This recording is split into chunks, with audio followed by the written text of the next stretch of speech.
మాఘపురాణ శ్రవణం మహాపాప వినాశనం.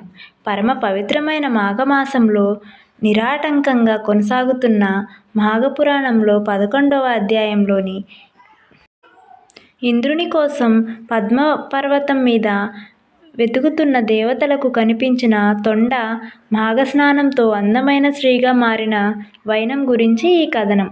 దేవతలకు మాఘమాస మహత్యాన్ని వివరించిన శ్రీహరి ఇంద్రుని శాప విమోచనం కోసం మాఘస్నానం చేసి తనను యథావిధిగా పూజించిన దేవతలకు విశ్వామిత్రుడు వానర రూపం నుంచి విముక్తి పొందిన కథను తెలిపి ఆ శ్రీహరి మాఘమాస వ్రత మహత్యాన్ని ఈ విధంగా వివరించాడు.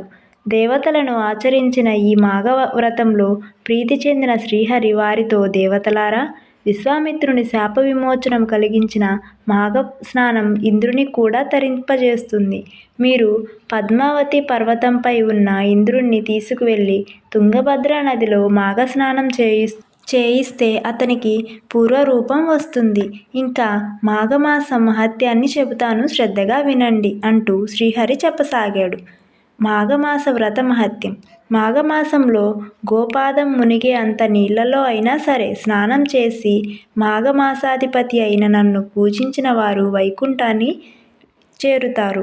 గొప్పగా ప్రకాశించు వారిలో సూర్యుడు, వృక్షాలలో అశ్వత్థ వృక్షం, భోగాలను అనుభవించటంలో నారాయణుడు, శాస్త్రాలు వేదంలో అన్ని జాతులలోనూ బ్రాహ్మణుడు, ఋతువులలో వసంత ఋతువు, రాజులలో రాఘవరాముడు, అన్ని మంత్రములలోనూ రామతారక మంత్రము, స్త్రీలలో లక్ష్మీదేవి, సమస్త నదులలో గంగానది, పర్వతాలలో మేరుపర్వతం ఎలాగైతే గొప్పవో అలాగే అన్ని వ్రతాలలోనూ మాఘవ్రతం అతి శ్రేష్టమైనది. మాఘమాసంలో కనీసం 3 రోజులైన నదీ స్నానం చేసి రంగుల పుష్పాలతో శ్రీహరిని పూజించిన వారికి పూర్వజన్మ ఉండదు, శాశ్వత కైవల్యాన్ని పొందుతారు. కాబట్టి మీరు వెంటనే పద్మావతి పర్వతం వద్దకు వెళ్ళి ఇంద్రునికి శాప విమోచనం కలిగించండి అని దేవతలకు మాఘమాస వ్రత మహత్యాన్ని చెప్పి శ్రీహరి అంతర్ధానం అయ్యాడు. పద్మావతి పర్వతంపై మహా తొండను చూసిన దేవతలు. శ్రీహరి ఆజ్ఞ మేరకు పద్మావతి పర్వతం చేరుకున్న దేవతలు అక్కడ ఇంద్రుణ్ణి వెతుకుచుండగా అక్కడ పెద్ద శరీరం, చిన్న తోక, చిన్న పాదాలు, చిన్న కన్నులు ఉన్న తొండను చూశారు. ఆ తొండ కదలకుండా పాషాణం వలె పడి ఉంది. దేవతలు ఆ తొండ సమీపానికి వెళ్ళగా ఆ తొండ ఒక గంభీరమైన ధ్వని చేసింది. దేవతలు ఆ శబ్దానికి భయపడి తొండను రాక్షసునిగా భావించారు. ఆ తొండ పుణ్యకాలం సమీపించినందున దేవతలకు కనిపించింది. దేవతలు కలిసి తీగలతో ఆ తొండను కట్టించారు.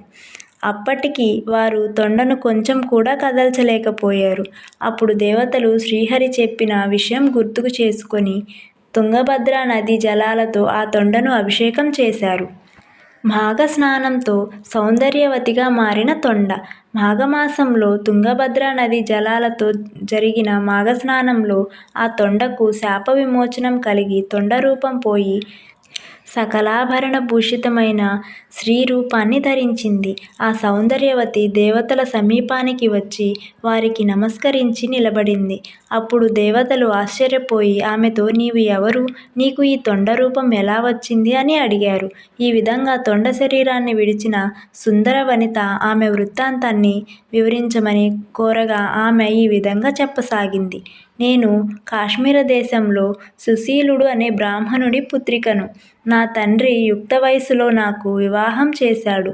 కానీ వివాహమైన 4వ రోజులకే నా భర్త మరణించాడు.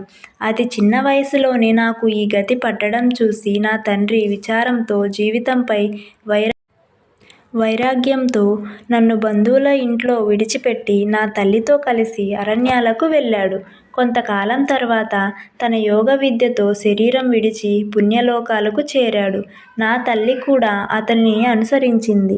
బంధువుల ఇంట్లో ఉన్న నేను కష్టజీవిగా భిక్షాటన చేస్తూ జీవితాన్ని గడపసాగాను.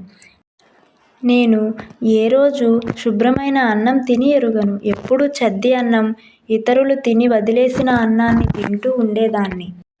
వేళకు స్నానపానాదులు లేక శుచి శుభ్రం లేకుండా ఉండేదాన్ని. ఒకనాడు కూడా శ్రీహరిని పూజించలేదు.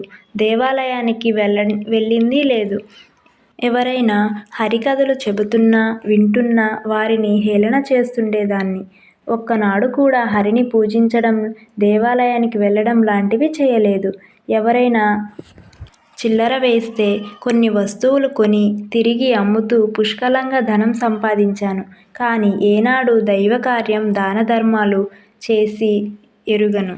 ఇలా ఉండగా వయసులో ఉన్న నేను ఒక వేశ్య యువకునితో సంబంధం పెట్టుకొని అతని నుంచి ధనం తీసుకునేదాన్ని. ఇదే వృత్తిగా భావించి ఎంతోమందితో జారత్వానికి ఒడిగట్టి విపరీతంగా ధనం సంపాదించాను. కాలక్రమేణా మరణించాక నేను నరకంలో క్రూరమైన బాధలు అనుభవించాను. ఆ తర్వాత అనేక జన్మల్లో భర్తలేని ఆడదానిగా, కోతిగా, కుక్కగా, పిశాచంగా, ఎద్దుగా, పశువులుగా, క్రిమికీటకాలుగా అనేక వందల జన్మలు ఎత్తాను. ఇప్పుడు మీరు నాకు మోక్షం ప్రసాదించిన తొండ జన్మని 1000 సార్లు అనుభవించాను. ఒకానొక జన్మలో వైశాఖ మాసంలో నేను ఒక బ్రాహ్మణునికి మధ్యాహ్నం వేళ అన్నం పెట్టిన పుణ్యానికి ఇప్పుడు నా శాప విమోచనం కలిగి ఇలా మారాను అంటూ తన వృత్తాంతాన్ని దేవతలకు తెలియజేసింది. సుశీల వృత్తాంతాన్ని విన్న దేవతలు మాఘమాసంలో సూర్యోదయం సమయంలో కేవలం కొన్ని నీటి బిందువుల చేత తొండకు స్త్రీరూపం రావటం చూసి ఆశ్చర్యపోయారు. చివరకు వారిలో ఒకరు ఆమెను వివాహమాడారు. పద్మావతి పర్వతం మీద గాడిద రూపంలో ఉన్న ఇంద్రుణ్ణి దేవతలు వెతికి పట్టుకున్నారు. కానీ ఇంద్రుడు మాత్రం గాడిద రూపంలో దేవతల ముందుకు రావడానికి సిగ్గుపడి ఓ గుహలోకి వెళ్ళి దాక్కున్నాడు. అప్పుడు దేవతలందరూ కలిసి గాడిద రూపంలో ఉన్న ఇంద్రుని దగ్గరకు వెళ్ళి, ఇంద్రా, మేము దేవతలం, నీకు భయం లేదు. ఆ శ్రీహరి నీ శాపానికి కారణం చెప్పాడు. నీకు గాడిద రూపం పోయే మార్గాన్ని కూడా చెప్పాడు. నీకు శాప విమోచనం కలిగించి స్వర్గానికి తీసుకువెళ్ళడానికే మేము వచ్చాం అని చెబుతూ దేవతలందరూ కలిసి గాడిదను తుంగభద్రా నదీ తీరానికి తీసుకువెళ్ళారు. ఇంద్రుడు నడిచే శక్తి కూడా లేకుండా ఉన్నాడు. అయినా అతి కష్టం మీద సిగ్గుతో తల వంచుకొని వారితో కలిసి నడిచాడు. దేవతలు మాఘమాస శుద్ధ పాడ్యమి మొదలు అమావాస్య వరకు 30 రోజుల పాటు ఇంద్రుణ్ణి తుంగభద్రా నదీ జలాలలో స్నానం చేయించారు. దేవతల వలన ఇంద్రునికి గాడిద ముఖం పోయింది. తిరిగి స్వర్గానికి వెళ్ళి తన శక్తిని పొందాడు. ఇంద్రుడు దేవతలతో కలిసి స్వర్గానికి వెళ్ళిపోయాడు. ఇక్కడ వరకు చెప్పి గృహస్థ మాతమహర్షి జహ్ను మహర్షితో, జహ్ను, చూశావుగా మాఘస్నానం మహత్యం ఎంతటి గొప్పదో. ఈ కథ విన్నవారికి, చదివిన వారికి అమితమైన పుణ్యఫలం కలుగుతుంది. అలాగే ఐశ్వర్యం, సుఖశాంతులు కలుగుతాయి అని చెబుతాడు.